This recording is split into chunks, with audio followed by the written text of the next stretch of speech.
Assalamualaikum warahmatullahi wabarakatuh.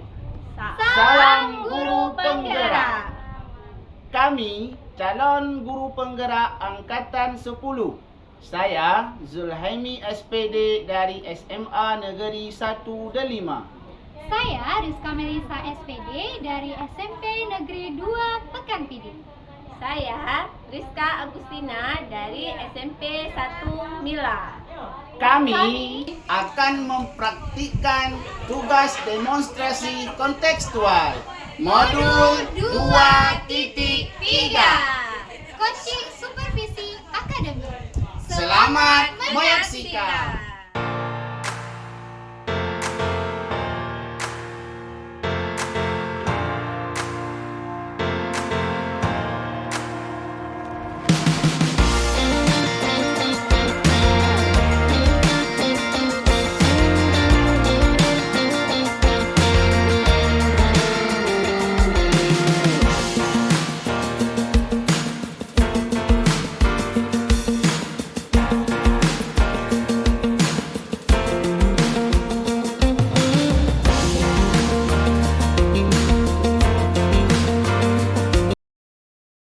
Assalamualaikum Ibu Tina. Waalaikumsalam Ibu Rizka.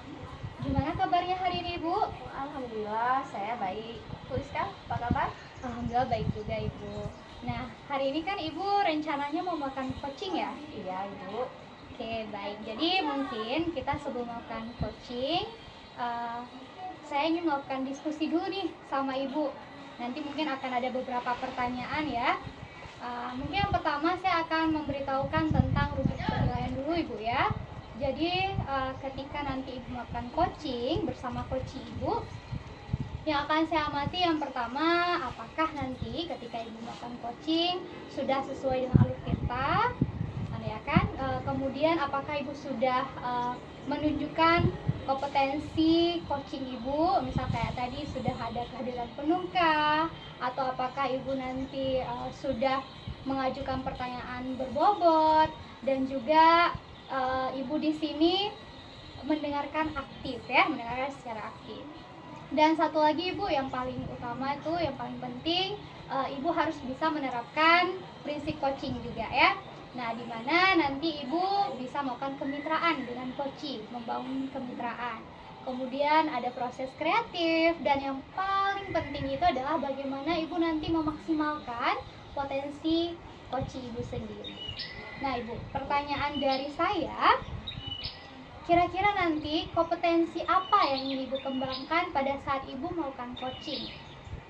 Kompetensi yang ingin saya kembangkan ini ya Ibu ada 3, yaitu yang pertama kehadiran penuh, yang kedua yaitu mendengarkan aktif. Dari kita mendengarkan aktif itu kita akan memunculkan pertanyaan-pertanyaan yang berbobot. Oke, baik. Berarti ada 3 hal tadi ya menjadi kuncinya. Yang pertama ada kehadiran penuh, mendengarkan dengan aktif, dan mengajukan pertanyaan berbobot. Nah, dari ketiga hal ini Ibu, kira-kira yang ingin menjadi hal yang paling menjadi fokus Ibu nanti ketika nanti saya amati mungkin ya pada saat coaching, yang mana itu? Berarti kompetensi yang spesifik yang itu ada 2, yaitu yang pertama mendengarkan aktif. Dengan kita mendengarkan aktif itu kita akan dapat mengajukan pertanyaan-pertanyaan berbobot seperti itu. Oke, berarti nanti fokusnya di mendengarkan aktif dan juga mengajukan pertanyaan berbobot. Nah, baik Ibu, nanti ada satu lagi ya, ini pertanyaannya. Nah, kira-kira nanti indikator ketercapaian seperti apa yang Ibu inginkan? Saya ingin di sini nanti dari hasil coaching kita, saya mengharapkan coaching itu memunculkan atau menemukan ide-ide untuk menyelesaikan masalahnya. Berarti nanti si coaching ini tuh harus mampu menemukan solusi dari permasalahannya, seperti itu Ibu ya. Oke, baik Ibu, mungkin observasi kita, diskusi kita untuk sementara kita cukupkan dulu, dan nanti saya akan ikut juga dalam saat Ibu melakukan coaching. Dan mungkin nanti setelah proses observasi kita akan ada sedikit lagi bincang-bincang ya Ibu ya, karena untuk menindaklanjuti hasil coaching Ibu nanti. Oke Ibu? Baik Ibu ya, terima kasih. Assalamualaikum Pak Zulhemi. Waalaikumsalam warahmatullahi wabarakatuh, Ibu Agustina. Apa kabar Pak Zul? Alhamdulillah baik, Bu. Ibu apa kabar? Alhamdulillah saya baik juga. Tadi saya dengar-dengar dari kawan saya, Bapak mencari saya ya. Iya, Bu. Kira-kira ada apa? Saya mencari Ibu karena ada sedikit permasalahan yang ingin saya cerita dengan Ibu. Bapak, kalau saya boleh tahu, Bapak mau cerita apa sama saya? Begini, Bu. Dalam proses pembelajaran yang saya lakukan di ruang kelas, Bu, setiap saya memberikan mereka tugas ataupun soal, ada siswa yang memang mereka tidak mau mengumpulkan tugas tepat pada waktunya. Begitu masalah Bapak, berarti masalah Bapak ada siswa yang tidak mengumpulkan tugas tepat waktunya. Iya. Jadi Bapak, dari coaching kita ini, apa harapan Bapak? Jadi saya berharap ketika saya berdiskusi dengan Ibu Iska Agustina, saya bisa menemukan solusi dari permasalahan saya. Baik Bapak, jadi bisa Bapak ceritakan lebih detail lagi masalah yang Bapak hadapi di kelas Bapak? Begini, Bu, kan? Jadi selama saya mengajar di kelas, kan saya setiap akhir pembahasan saya selalu memberikan mereka soal tes, ya. Baik itu soal sumati ataupun yang lain. Jadi ada dari beberapa siswa yang memang mereka tidak mau mengumpulkan tugas mereka secara tepat waktu. Jadi ada siswa Bapak yang tidak mengumpulkan tugas tepat waktu. Jadi setelah Bapak telusuri, kira-kira kesulitan apa sih yang mereka alami sehingga mereka seperti itu? Kalau saya lihat, Bu, mungkin kejadian sampai seperti itu karena metode pembelajaran yang saya terapkan itu hanya terpaku pada metode ceramah saja. Berarti metode yang Bapak lakukan itu terpaku kepada ceramah saja. Iya. Jadi kira-kira nih, strategi apa sih yang akan Bapak lakukan untuk mengantisipasi hal tersebut?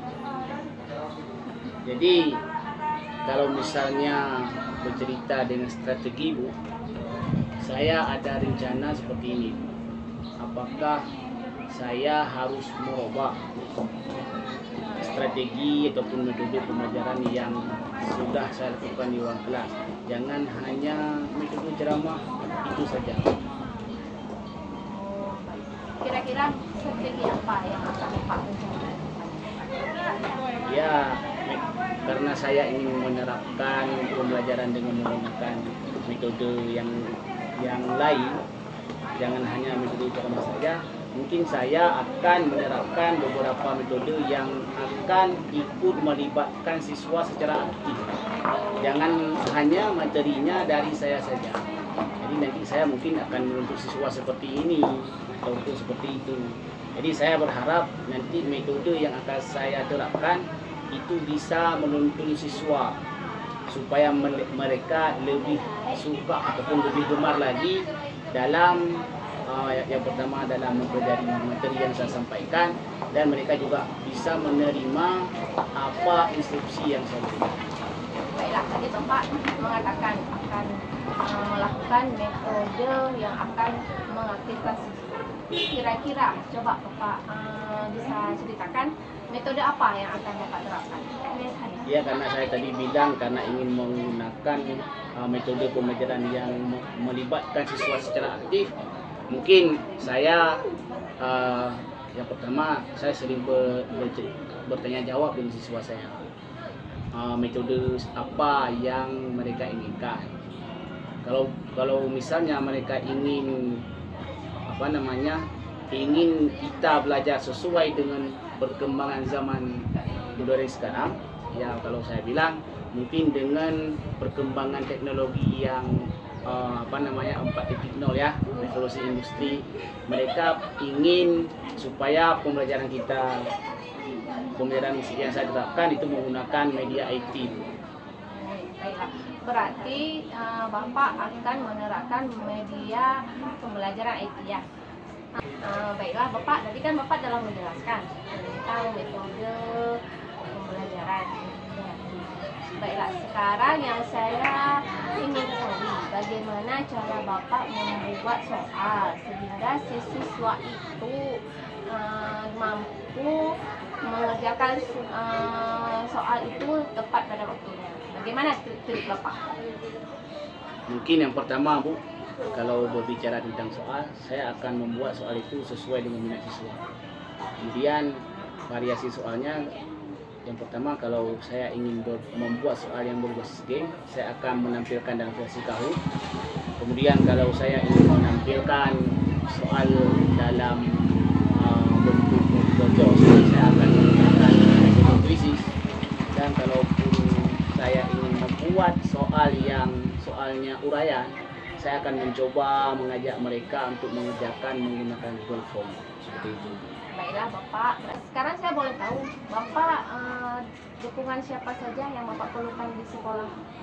Kalau bercerita dengan teknologi Bu ya, karena saya ingin menerapkan pembelajaran berbasis IT, itu dukungan yang pertama yang sangat saya perlukan itu dukungan dari kepala sekolah, yaitu dalam ranah mungkin fasilitas Bu ya. Ya saya menginginkan ada satu ruang misalnya lab komputer yang di dalamnya tersedia beberapa media komputer ataupun kemudian di dalam ruang lab tersebut disediakan sebuah mesin jaringan internet ya ataupun wifi, dan saya juga butuh sebuah infokus ya Bu, supaya saya bisa menampilkan metode-metode yang ingin saya terapkan. Misalnya metode PBL ataupun PJBL misalnya, saya ingin membuat asesmen dengan menggunakan media IT. Misalnya saya ingin menggunakan Quizzes, Kahoot, Mentimeter dan lain sebagainya. Kemudian dukungan yang lain dari dukungan rekan sejawat, saya ingin bisa berkolaborasi dengan mereka supaya tujuan dari rencana saya yang tadi bisa berjalan dengan baik. Dan yang selanjutnya dukungan dari siswa, mereka mungkin bisa menyediakan atau bukan menyediakan ya, mungkin mereka bisa fokus dari apa yang akan saya sampaikan bisa diterima dan bisa dilaksanakan dengan baik. Baiklah Bapak, bilang ya. Sekarang saya mau tanya, apakah dukungan itu ada hambatan Bapak? Apakah kepala sekolah ataupun guru ataupun siswa ada yang tidak mendukung Bapak? Sampai sekarang mereka sangat mendukung. Tapi kalau berbicara hambatannya cuma satu kalau di sekolah. Kalau misalnya saya menerapkan metode seperti itu, ketika kepala sekolah saya sudah menerapkan fasilitas dan sudah meluangkan waktu, dan juga para guru yang jadi rekan sejawat juga sudah meluangkan waktu untuk saya, hambatannya mungkin kalau misalnya listrik itu mati, yang lain nggak ada. Berarti mantap sekali ya perencanaan Bapak ke depan. Jadi sekarang kapan nih Bapak mau realisasikan rencana Bapak ini? Rencana pelaksanaannya kalau saya bilang Bu, saya ingin segera, berarti saya terapkan di pertemuan tatap muka selanjutnya. Berarti nanti saya tunggu lagi ya Pak kabar gembiranya dan kabar baiknya. Nanti kita insya Allah kita bisa coaching lagi ke depannya. Demikian dari saya Bapak. Assalamualaikum. Terima kasih Bu Rizka. Waalaikumsalam.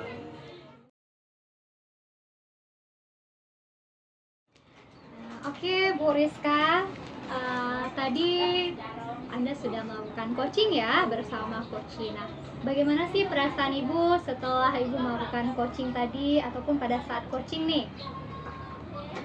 Alhamdulillah ya, tadi coaching kami berjalan lancar dan saya merasa senang sekali karena dari hasil coaching kami si coach itu menemukan solusi dan ide-idenya sendiri dari permasalahan yang dihadapinya. Oke, alhamdulillah Ibu ya, berarti udah berjalan lancar gitu ya Bu ya. Nah, apa sih yang mungkin Ibu dapatkan tadi ya setelah mungkin melakukan coaching ya bersama dengan Coach tadi berdasarkan indikator ketercapaian. Nah, kira-kira apa yang sudah Ibu dapatkan? Tadi selama coaching ya, saya sudah melakukan percakapan sesuai dengan alur delta, yaitu tadi saya sudah mengajukan tujuan, identifikasi, rencana aksi, dan tanggung jawab dari permasalahan. Berarti di sini tadi si coach juga dia sudah mendapatkan solusi dan ide-ide dari permasalahan yang dihadapinya. Seperti itu, Bu. Oke, baik. Itu sudah sangat luar biasa ya Ibu ya. Nah, mungkin dari hasil pengamatan saya ya, pada saat saya mengobservasi Ibu pada saat coaching tadi ya, ketika Ibu bersama dengan Coach itu saya melihat memang sudah ada alur tirtanya ya. Dari Ibu tadi sudah menanyakan tujuan ya, permasalahan apa seperti itu. Kemudian Ibu juga sudah menanyakan harapan dan Ibu sudah menggali permasalahannya ya lebih detail, lebih dalam, dan juga mengajukan pertanyaan yang berbobot ya pastinya. Nah, juga Ibu sudah memberikan arahan ya kepada Coach tadi untuk menemukan ide-ide atau gagasan ya untuk menyelesaikan solusi. Dan saya lihat juga Ibu tadi sudah membuat Coach ini itu sudah komitmen ya, tanggung jawab seperti dalam merencanakan aksinya kapan seperti itu ya untuk direalisasikan. Nah, mungkin tadi ada satu hal ya Ibu ya, ini punten ya saya jelaskan. Mungkin tadi pada saat di tanggung jawab ya ada satu hal mungkin yang mungkin Ibu kurang pemberitahuan ya, istilahnya Ibu mungkin tadi apakah terlupakan pada saat menyampaikan. Seharusnya mungkin Ibu bisa mengajak Coach Ibu itu untuk menyimpulkan ya. Mungkin di situ Ibu ya salah satu yang memang bisa nanti ke depannya dicoba lagi Bu ya. Nah, oke Bu, nih ada satu lagi. Nah, kira-kira nih Ibu apa sih kompetensi yang mungkin Ibu ingin kembangkan lagi untuk kedepannya kira-kira? Mungkin kedepannya saya akan lebih banyak lagi belajar tentang musik itu, dan saya mungkin lebih akan mempelajari mencoba membuat pertanyaan-pertanyaan yang berbobot supaya nanti coaching kami ke depan lebih baik lagi. Berarti memang ingin belajar lebih dalam lagi ya.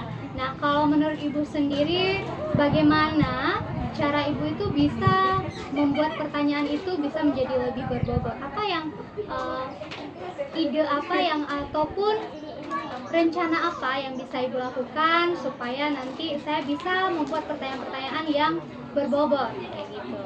Menurut saya seperti ini ya. Nanti di situ kompetensi coaching itu kan ada 3 di situ ya. Berarti kehadiran penuh di situ dan juga mendengarkan aktif. Berarti nanti di situ saya akan fokuskan kepada saya itu mendengarkan aktif. Dengan kita mendengarkan aktif, pasti nantinya kita akan timbul pertanyaan-pertanyaan yang berbobot. Di mana nanti di situ kita akan tahu apa sih permasalahan dari si coach tersebut. Seperti itu. Oke, berarti memang kuncinya itu di mendengar aktif Bu ya. Dan kita juga harus kehadiran penuh gitu, benar Ibu. Jadi di situ mungkin akan menghasilkan pertanyaan-pertanyaan yang memancing si coach ini ya. Oke, baik Ibu. Jadi mungkin untuk hari ini ya setelah diobservasi itu sudah luar biasa sekali Ibu ya. Dan mungkin kita bisa cukupkan ya karena waktu kita pun sudah mepet sekali. Harapan saya nih semoga Ibu sukses selalu ya, Amin. dimanapun Ibu berada. Oke Ibu, mungkin itu saja ya. Terima kasih juga Bu Rizka telah mendengarkan kolaborasi dari saya, mendengarkan curhat dari saya. Iya. Terima kasih Bu. Terima kasih juga. Assalamualaikum warahmatullahi Waalaikumsalam.